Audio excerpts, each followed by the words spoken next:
सोचिए, अगर हफ्ते में 7 दिन न होते तो हमारा जीवन कैसा होता, कैसा लगता। क्या कभी आपने सोचा है कि ये रविवार से शनिवार तक के 7 दिन आखिर आए कहां से? ये सिर्फ नाम नहीं है, बल्कि भगवान शिव की एक दिव्य रचना है। चलिए एक रहस्यमय सफर पर चलते हैं और जानते हैं कि भगवान शिव ने कैसे इन 7 दिनों की रचना की। जब सृष्टि की शुरुआत हुई तो भगवान शिव, जो सब कुछ जानते हैं और सबकी भलाई चाहते हैं, उन्होंने सप्ताह के 7 दिन बनाए ताकि ये दुनिया सही तरीके से चले।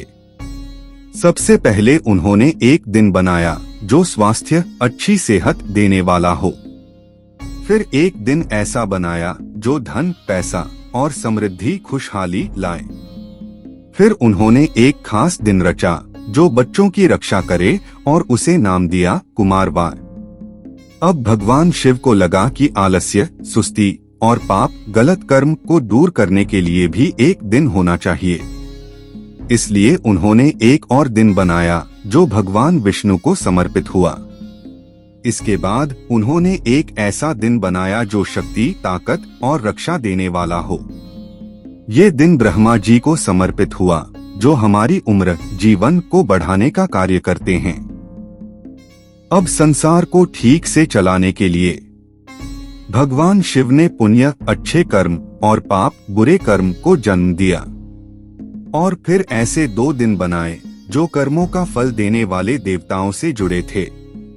इंद्र भोग और सुख देने वाले और यम मृत्यु के देवता। फिर भगवान शिव ने सूर्य और अन्य ग्रहों को सप्ताह के 7 दिनों का स्वामी बनाया। ये ग्रह हमारे जीवन में सुख दुख का संकेत देते हैं।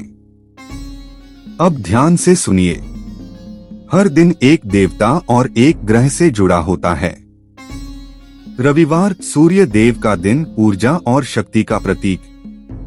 सोमवार चंद्र देव का दिन, शांति और मानसिक शक्ति का प्रतीक।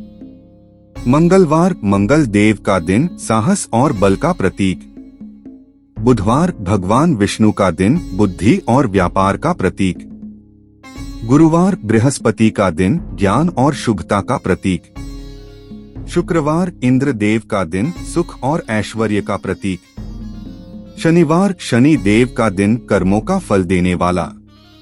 अगर हम किसी खास दिन के देवता की पूजा करें तो हमें उसी देवता से जुड़े आशीर्वाद मिलते हैं। तो अगली बार जब आप किसी दिन को आम दिन समझें तो याद रखिए, ये कोई साधारण दिन नहीं, बल्कि भगवान शिव की एक महान रचना है। आपका पसंदीदा दिन कौन सा है? कमेंट में जरूर बताइए और इस दिव्य ज्ञान को आगे बढ़ाइए।